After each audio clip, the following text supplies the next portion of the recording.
नमस्कार, स्वागत है आपका डी फोकस में। मैं हूं प्रियंका। झारखंड सरकार का एक बड़ा फैसला आया है और कहीं ना कहीं ये उन सभी लोगों के लिए खुशखबरी का पल है जिन लोगों को स्कूल जाने में दिक्कतें होती थी, जिन बच्चों को पढ़ने में दिक्कतें होती थी, जिन अभिभावकों को अपने बच्चों की फ्यूचर की चिंता हुआ करती थी। मैं आपको बताऊं कि झारखंड सरकार ने बड़ा कदम उठाया है और 7 मार्च से जो शेष 7 जिले थे उनमें भी जो है स्कूल खोलने की अनुमति दे दी गई है। कक्षा 1 से कक्षा 12 तक स्कूल खोलने की अनुमति दे दी गई है। इसके अलावा जो 7 जिले थे, सबसे पहले मैं आपको बता दूं कि रांची, सरायकेला, खरसावा, धनबाद, रामगढ़, जमशेदपुर, साथ ही उसमें बोकारो भी शामिल है। और इसके समेत 7 जिले थे जिनमें ये पाबंदियां थी, जिसमें कि कोरोना संक्रमण की जो दर थे वो बहुत ज्यादा थे, इसलिए जो स्कूल खोलने की अनुमति नहीं दी गई थी वो अब खोलने की अनुमति दे दी गई है। कक्षा 1 से कक्षा 12 तक सभी स्कूल खुलेंगे पूरे झारखंड राज्य में। मैं आपको बताऊं कि कुछ और पाबंदियां जो है हटाई गई है। वो कौन सी पाबंदियां है, सबसे पहले मैं आपको बता दूं।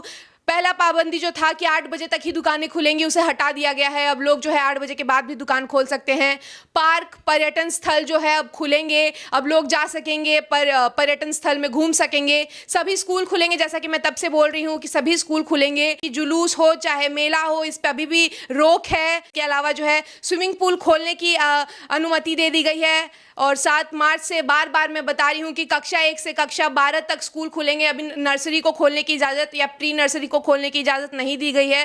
शादी समारोह में जो लोग थे वो 200 की सीमित रखी गई थी, लेकिन अब 500 लोग भी उसमें जा सकते हैं। इसके अलावा जो बार है, सिनेमा हॉल है, उसमें 100% संख्या के लोग अब जा सकेंगे। हमारे साथ मौजूद है हमारे वरिष्ठ पत्रकार जयलक्ष्मी नारायण जी। सबसे पहले हम इनसे जानते हैं, ये एक बड़ा कदम है सरकार का, क्या कितनी राहत मिलेगी लोगों को इससे? देखिए, लोगों में एक बहुत बड़ा राहत का कदम आया है। ये आज के नोटिफिकेशन जारी हो जाने के बाद से जो हमारे स्वास्थ्य मंत्री है बन्ना गुप्ता, उन्होंने जो ये नोटिफिकेशन जारी किया है, उसके बाद खास करके वो 7 जिले ही नहीं पूरे झारखंड में जो जिस जिस चीज़ों पर रोक लगी हुई थी उन सभी चीज़ों की रोक को हटा दिया गया है। खास करके 7 जिलों की बात करें तो कक्षा 8 से लेकर पढ़ाई की अगर बात करें तो कक्षा 8 से लेकर 12 तक की पढ़ाई चल रही थी, लेकिन वो भी बहुत निचले स्तर पर स्कूल में पढ़ाई जो चल रही थी। वो आप समझिए कि बच्चे कम से कम आना जाना हो पा रहा था।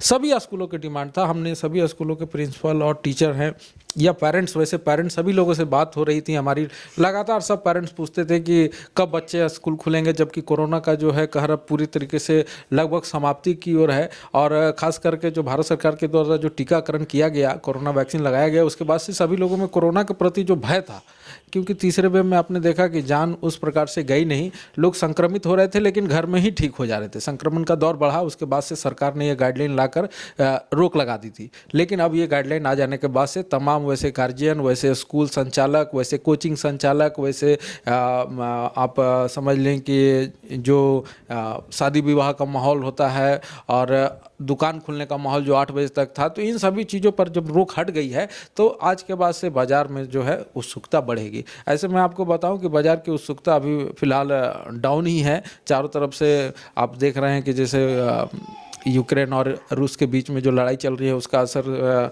हमारे देश में भी, शेयर में भी गिरावट हो रही है। तो लोग जो है धीरे धीरे सहमित हो रहे हैं कि किस प्रकार से चलना है हमें, और उसका असर भी देखने को मिल रहा है। खैर, इस तरह की जो राज्य सरकार ने जो आज फैसला दिया है, इस फैसले का हम लोग भी स्वागत करते हैं, आम जनता भी स्वागत कर रही है। खास करके वैसे स्कूल जिनका अभी एग्ज़ाम नहीं हुआ था वो भी शायद ऑफलाइन अब एग्ज़ाम होगा और बच्चे अब स्कूल जा सकेंगे। वैसे पेरेंट्स और बच्चों में खास करके खुशखबरी है कि कक्षा 1 से लेकर शुरू हो जाएगी ये सारी क्लासें और सभी बच्चे अपने स्कूल में जाकर अपने शिक्षण को पूरी तरीके से समझ पाएंगे और शिक्षक भी अपने बच्चों को पूरी तरीके से समझा पाएंगे। हाँ, लेकिन अगर पक्ष देखा जाए तो कई पक्ष होते हैं इस दौर में, क्योंकि एक स्कूल संस्था है उसके एक अलग पक्ष देखने को मिलता है, जो अभिभावक है, जो बच्चे हैं, उनका एक अलग पक्ष देखने को मिलता है। जब भी मैं बात कर रही हूँ बच्चों की, तो बच्चे जो थे वो मोबाइल में बहुत ज़्यादा इन्वॉल्व हो गए इस कोरोना काल में, क्योंकि और कोई विकल्प भी नहीं नज़र आ रहा था। ऑनलाइन क्लासेस चल रहे थे, लेकिन कहा जा रहा है, ऐसा लोगों से हमने बात किया था, सर्वे किया था, तो लोगों का कहना था कि स्कूल उस तरह से कॉपरेट नहीं कर पा रही है जिस तरह से बच्चों को कॉपरेट करना चाहिए। क्लास 1 के जो बच्चे हैं उन नए नींव से शुरू करते हैं, एकदम नर्चर होकर शुरू करते हैं। उनको वो ढंग से पढ़ाई नहीं मिल पा रही थी ऑनलाइन क्लासेस में, और अभिभावकों का तो ये भी ब्लेम है कि बच्चों की आंखें तो खराब हो जा रही थी लेकिन उन्हें सही से पढ़ाई नहीं मिल रही थी और बच्चे गेम में ज़्यादा इन्वॉल्व हो जा रहे थे। इस पर क्या कहेंगे? देखिए, ये लगभग सभी घरों की समस्या थी। जब बच्चे, जो छोटे बच्चे की आपने बात की कि छोटे बच्चों में जैसे नर्सरी के जो बच्चे हैं, नर्सरी हैं 1 2 4 तक के जो बच्चे होते हैं, उनको लोग स्कूल भेजते हैं पढ़ने के साथ साथ सीखने के लिए, कि आप खेल खेल में अपनी पढ़ाई को सीखें। नर्सरी के बच्चों से आप अपेक्षा नहीं कर सकते हैं कि वो बहुत बड़े जीनियस हों, तो उनको सीखने के लिए भेजा जाता था। जब ऑनलाइन क्लासेस शुरू हुई तो मैडम जो भी स्कूल से पढ़ा रही हैं, मैडम या सर जो भी स्कूल की जो पढ़ाई हो रही थी, वो सिर्फ मोबाइल से पढ़ाई हो रही थी, सिलेबस टू सिलेबस, कि जो सिलेबस में आप हर सब्जेक्ट का जो सिलेबस है उसको सिलेबस टू सिलेबस पढ़ाई हो रही थी। उसमें भी बच्चे जो हैं वो समझ नहीं पा रहे। अब एक साथ, जैसे जिस क्लास में 40 बच्चे हैं, 40 बच्चों को 1 घंटे के पीरियड में जैसे स्कूल में पढ़ाई हो रही थी, उसी प्रकार से ऑनलाइन पढ़ाई हो रही थी। सभी को लगातार मोबाइल पे नज़र बनाए रखनी है, कब किसकी क्या बात आ जा रही है वो समझना मुश्किल था। तो बच्चे जो हैं लगातार मोबाइल स्क्रीन पे अपना नज़र बनाए हुए थे, तो आंख तो स्वाभाविक ख़राब होना है। लगभग आप मान के चलें कि 20% जो बच्चे हैं उनके आंखें जो हैं वो डैमेज हुई है। ऐसा आई स्पेशलिस्ट लोगों से भी हम लोगों ने बात किया, तो उन लोगों ने भी ये माना कि लगातार बच्चे जो हैं 3-3 4-4 घंटे मोबाइल पे अपनी पढ़ाई करने के दौरान अपना आँखों की रोशनी में उनको प्रॉब्लम हो रहा था। अभिभावकों का ये भी कहना है कि पैसे तो हमने दे दिए, जिस हिसाब से फीस लेते हैं स्कूल प्रशासन या कोई भी, उस तरह से उन्हें वापस में वो जो चीज़ उनको चाहिए थी, बच्चों की पढ़ाई जो चाहिए थी, वो वापस नहीं मिल पाई है। देखिए, इस चीज़ को तो मैं भी मानता हूं कि जिस प्रकार से स्कूल ने, किसी भी स्कूल ने अपनी फीस में कोई कटौती नहीं की। ट्यूशन फीस पूरा का पूरा लिया। उसके बाद अभी आप देखें कि लगातार जीजीपीएस में जिस प्रकार से हंगामा हुआ, और तमाम स्कूलों ने अपने बच्चों को एग्ज़ाम देने से पहले ही रोक दिया कि आप इस साल का आपको रीएडमिशन कहें वो देना ही होगा, स्कूल चार्ज अलग से। तो उन सभी चीज़ों को लेने का प्रयास किया गया। उसके बावजूद जो पेरेंट्स चाहते थे कि पैसा तो मैं दे रहा हूँ, लेकिन पैसा देने के बावजूद जिस प्रकार की सुविधा मेरे बच्चे जो स्कूल जाके करते थे, या मैं इतनी नामी गिरामी स्कूल में पढ़ा रहा हूँ या छोटे स्कूल में भी पढ़ा रहा हूँ, जो अपने पढ़ाई का दम भरते थे, उन्होंने अपनी पढ़ाई पूरी तरीके से नहीं करा पाई। ये तो सच है, सभी घरों में ये प्रॉब्लम है कि बच्चे जिस प्रकार से ऑफलाइन में जो सीख सकते थे वो ऑनलाइन में नहीं सीख पाए, और ऑनलाइन का भी जो प्रक्रिया रहा वो सीखने लायक, जो स्कूल को और इस पर कुछ समझना चाहिए था कि जिस प्रकार से पेरेंट्स से आप पैसे ले रहे हैं पूरे कि मुझे स्कूल चलाना है, मुझे शिक्षकों को पेमेंट करना है, तभी मैं स्कूल चला पाऊंगा। तो पेरेंट्स ने दिया भी अपना, जैसे कोरोना काल में सभी के काम बंद था, अभी भी काम उस प्रकार से नहीं खुला, लेकिन स्कूल के मामले में कभी भी किसी को कटौती नहीं की, सारे लोगों ने फीस दिया। उसके बावजूद जिस प्रकार से पढ़ाई होनी चाहिए थी वो तो नहीं हो पाई। इसका खामियाजा ये 2-3 साल का जो पीरियड रहा कोरोना का, ये कोरोना वाले बच्चे जो हैं, कोरोना काल वाले पीरियड अब आप जिनको कहेंगे कि जिनका मैट्रिक निकला अगले साल, उनका मैट्रिक, जिनका इंटर निकला उनका इंटर, जिनका एमबीए निकला, या फिर तमाम तरह की जो पढ़ाई जिन्होंने की, उनकी पढ़ाई की वैल्यू मात्र आप समझिए कि 30%। आने वाले दिनों में इनको जब होगा तब इनको कोरोना काल वाले मैट्रिक, इंटर और तमाम चीज़ों से उपाधि दी जाएगी और उनका वैल्यू कहीं ना कहीं कम होगा। इसकी कमी कम होने के कारण, क्योंकि सभी लोग इसी चीज़ से जूझ रहे हैं, तो लोगों को ये अपेक्षा रहेगी कि इस समय के अगर जो बच्चे पास आउट हैं, उनका जो मार्क्स है वो उनके मार्क्स पे कंप्लीट हो सकता है। कोई बच्चे जीनियस भी हों, उसमें एवरेज मार्किंग मिल गया हो, लेकिन जो बच्चे कम एवरेज वाले बच्चे थे उनको भी नंबर, ऑनलाइन में नंबर किस प्रकार से मिला है वो सभी लोग जान रहे हैं। तो इसका प्रभाव उनके आने वाले दिनों में जहाँ वो नौकरी करेंगे या हायर पढ़ाई के लिए जाएंगे, उनको इसका नुकसान होगा। और अगर बच्चे नुकसान कर रहे हैं, बच्चों की पढ़ाई नुकसान हो रही है, तो कहीं ना कहीं पेरेंट्स भी अपने आप को ठगा महसूस कर रहे हैं। इसकी तो बात मैं बताऊंगी, क्योंकि पेपर में भी, अखबारों में भी छपा था, मीडिया के कई न्यूज़ चैनल्स में मैंने देखा भी था और जाना भी था ये चीज़ कि जो कोरोना पास जिन बच्चों को कहा जा रहा है, उन बच्चों का वापस से कभी कहीं भी अगर जॉब के लिए वो जाते हैं, कोई भी इंस्टीट्यूट में जाते हैं एडमिशन के लिए, तो उनका दोबारा एग्ज़ाम लिया जाएगा, क्योंकि इस बेसिस पर उन्हें जज नहीं किया जा रहा है। और दूसरी मैं बात करूँ कि एक लोकतंत्र है, हम दूसरा पक्ष भी रखने की कोशिश करेंगे। अगर स्कूलों की बात करें, आप लगातार स्कूल के डायरेक्टर और प्रिंसिपल से मिलते रहते हैं, उनकी क्या स्थिति थी और उनका क्या कहना था इस विषय पर? देखिए, अधिकतर बोकारो में जितने स्कूल हैं, जो बड़े स्कूल हैं, वो चैरिटेबल हैं, चैरिटेबल के अनुसार चलते हैं। तो उनकी तो आप मान के चलिए कि जितनी स्कूल फीस उन्होंने रखा है उसमें स्कूल का डेवलपमेंट साथ में सोसाइटी की डेवलपमेंट की भी बात होती है। जो अपने रिजर्व वो लोग रखते हैं कि कहीं ना कहीं मैं स्कूल नेक्स्ट खोलूँगा, उसके लिए ये फंड उसमें ट्रांसफ़र करूँगा। तो उस प्रकार से उन स्कूलों को उतना दबाव नहीं पड़ा। लेकिन पेरेंट्स से पैसे लेने में उन सभी स्कूलों ने पूरा दम लगाया, जिसका असर आप तमाम देख सकते हैं कि बोकारो में अभिभावक मंच बना और तमाम जनप्रतिनिधियों के पास भी अभिभावक गए कि हमारी कमाई नहीं हो रही है, हमारा काम छूट गया। जो सरकारी नौकरियों में है या वैसे प्राइवेट संस्थानों में जहाँ की लगातार काम चल रहा था, बाकी बहुत जगहों पर तो काम बंद हो चुका था, दुकानदारी बंद हो चुकी थी, बिजनेस बंद हो चुका था। तमाम जो आप समझिए कि मार्केट में 70% लोग जो बिजनेस पर आधारित हैं, जो अपने दिन रात एक करके बिजनेस में पैसा लगाकर पैसा कमाते हैं, उसके बाद अपने बच्चों का भविष्य संवारने के लिए वो प्राइवेट स्कूल में पढ़ाते हैं, जो उनकी मानदेय होता है कि उनके अनुसार जो प्राइवेट स्कूल का होता है, न कि सरकारी स्कूल में।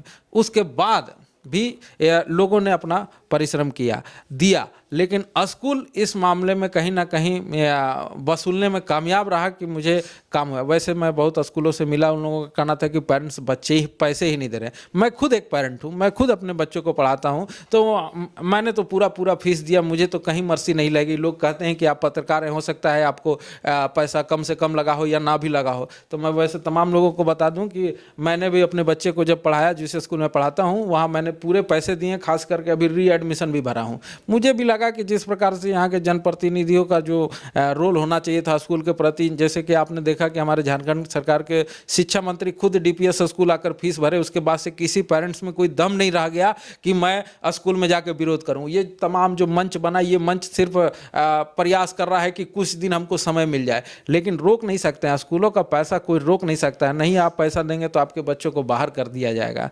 एग्जाम नहीं करने दिया जाएगा, रिजल्ट नहीं दिया जाएगा। इस प्रकार के तमाम प्रताड़ना मिली है। स्कूलों का कहना है कि हाँ भाई, हम तो पैसा हमारा लेना मजबूरी है, हमारे टीचरों को इतना पेमेंट देना पड़ता है। ठीक है साहब, अगर पैसा देना पड़ता है, पैसा आप दीजिए, जरूर दीजिए। पेरेंट्स ने भी दिया है, लेकिन वैसे पेरेंट्स को भी आप ध्यान दीजिए कि जिनका कारोबार पूरी तरीके से ठप हो गया, वो गहना बेच के पैसा दे रहे हैं, जमीन बंधक रख के पैसा दे रहे हैं, अपने इलाज नहीं करा पा रहे हैं, उस मर्ज को भी तो आपको मानवता के आधार पर समझना होगा। लेकिन उन्होंने समझने का काम नहीं किया। कुछ स्कूल ऐसे हैं कि जिन्होंने कुछ पेरेंट्स पे ध्यान दिया है, मेरे नज़र में है वो चीज़, तो मैं उन सभी लोगों को धन्यवाद भी दिया हूं और अपने चैनल के माध्यम से मैं भी धन्यवाद देता हूं कि आपने जो मानवता का परिचय दिया वो कहीं ना कहीं आपके भविष्य में काम आएगा। लेकिन वैसे स्कूल जिन्होंने इन सब चीज़ों को दरकिनार करके पेरेंट्स को बस माने उनके समझिए कि गाड़ी कमाई को सिरिंज लगा के पैसा खींच लेना, उस प्रकार से जो काम किया है वो उनको आने वाले दिनों में कहीं ना कहीं ऊपर वाला है। जो अभिभावक थे वो लगातार चिंतित रहा करते थे अपने बच्चों को लेकर। क्या अब एक उम्मीद की किरण नजर आ रही है कि शायद अब बच्चों की पढ़ाई जो है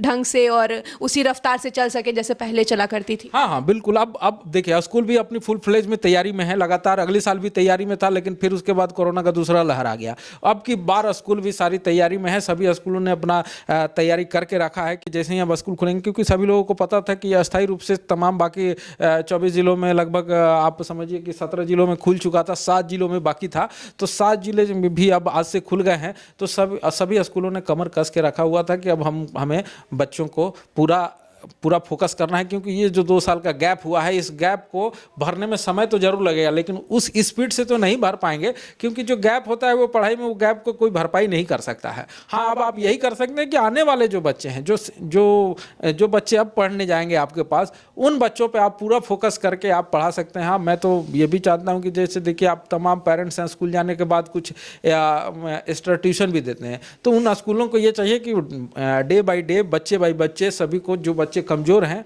उन बच्चों के लिए एक्स्ट्रा क्लास की सुविधा उस स्कूल में करें, क्योंकि पेरेंट्स ने तो अपना पूरा आपको दिया साहब, तभी तो आपके स्कूल में बच्चों को रखा। बहुत सारे स्कूल ऐसे थे जिन्होंने कहा कि हमारे यहाँ जिन बच्चों का साल भर का फीस बाकी है, वो बच्चे नाम कटा के दूसरे स्कूल में ले रहे हैं। पहले ये नहीं हो पाता था, पहले एक स्कूल से आपको NOC लेके जाना पड़ता था, तभी दूसरे स्कूल में आपको मिलता था। लेकिन अब NOC की खास भूमिका नहीं रह गई है। सभी बच्चों में जो स्कूल में बच्चे जिनका फीस ज़्यादा हो गया उन्होंने नाम कटवा लिया, दूसरे स्कूल में जाके स्वतः वो ले रहे हैं। लक्ष्मी जी, एक और बात, मैं आखिरी एक सवाल पूछना चाहूंगी आपसे। आप चास को देखते हैं और चास एक व्यावसायिक केंद्र है। मैं जानना चाहूंगी बाकी जो चीज़ें खुल रही हैं, सिनेमा हॉल खुल रहा है, जो रेस्टोरेंट पूरी क्षमता के साथ खुल रहा है, इससे क्या उनको भी राहत मिलेगी? क्योंकि व्यवसाय भी कहीं ना कहीं इससे परेशान थे। देखिए, रेस्टोरेंट की बात करें तो चास में बहुत सारे रेस्टोरेंट हैं जो कि अच्छे संचालित होते हैं, जैसे प्रभात पैलेस है, राजदूत है, देसी तड़का है, आपको अमृत पार्क भी जो अभी फ़िलहाल बंद कर दिया गया था वो भी है। तो उन सभी जगहों पर वो चास में लगभग 1.5 लाख से ऊपर की आबादी जो रहती है वो वहाँ पर डिपेंड है। उनके कुछ लोग शहर आते हैं, बाकी सब लोग वहाँ पर भी अच्छे अच्छे रेस्टोरेंट हैं। तो ये जो राहत खबर आई है उसके बाद से रेस्टोरेंट चालक भी जो हैं वो भी अपनी तैयारी करके रखे होंगे कि बस हमें अब अच्छे से काम करना है, लोगों को अच्छे अच्छे खाने खिलाने हैं ताकि हम कस्टमर को फ़ायदा दे सके। तो यह फैसला आने के बाद से उन लोगों के लिए भी अच्छा है, क्योंकि उनका भी लायबिलिटी बहुत है, स्टाफ है, रूम रेंट है। तो उसके बाद जहां क्षमता से आधा उनको आदेश था इससे पहले, अब क्षमता पूरा हो जाने के बाद से उनको बहुत ज़्यादा फ़ायदा होने जा रहा है कि जो उनका जो कमाई का स्तर था वो फिर से पूरा कर पाएंगे। जो घाटा हुआ है कोरोना काल में उसको जल्द से जल्द भरपाई कर पाएंगे। जी, मैं आपको बताऊं कि सरकार का एक बड़ा कदम, एक बड़ा फैसला आया है जिसके बारे में हम चर्चा कर रहे थे, और सभी जो 7 जिले शेष थे उनमें भी कक्षा 1 से कक्षा 12 के स्कूल खोल दिए गए हैं। सबसे बड़ी खुशखबरी यही नजर आ रही है, क्योंकि अभिभावक जो थे वो बहुत चिंतित थे बच्चों को लेकर। बच्चे जो है हमारा फ्यूचर है, देश का भविष्य है, और उनके जो पढ़ाई के साथ बहुत ज़्यादा जो है कोरोना काल में बहुत डिस्टर्ब हुआ, जिसके बाद अब उन्हें एक राहत की सांस मिलेगी और उनकी जो पढ़ाई है वो सुधर सकेगी। क्योंकि मैं आपको बताऊं कि लगातार जो थे अभिभावक थे या बच्चे थे ऑनलाइन क्लासेस कर रहे थे, कई सारे दिक्कतें आ रहे थे, और हमने कई बच्चों से भी बात की थी स्कूल्स में जाके, उनका यही साफ साफ कहना था कि offline class is the best. तो अब जब ऑफलाइन क्लासेस खुलेंगे तो कहीं ना कहीं बच्चों और अभिभावक दोनों को राहत मिलेगी, स्कूल को भी राहत मिलेगी। इसके अलावा मैं आपको बताऊं कि बाकी जो व्यावसायिक केंद्र में जो आधी क्षमता की बात कही जा रही थी उसे भी पूरा कर दिया गया, उससे कहीं ना कहीं उन्हें भी राहत मिलेगी। कैमरामैन प्रमोद के साथ मैं प्रियंका, डी फोकस।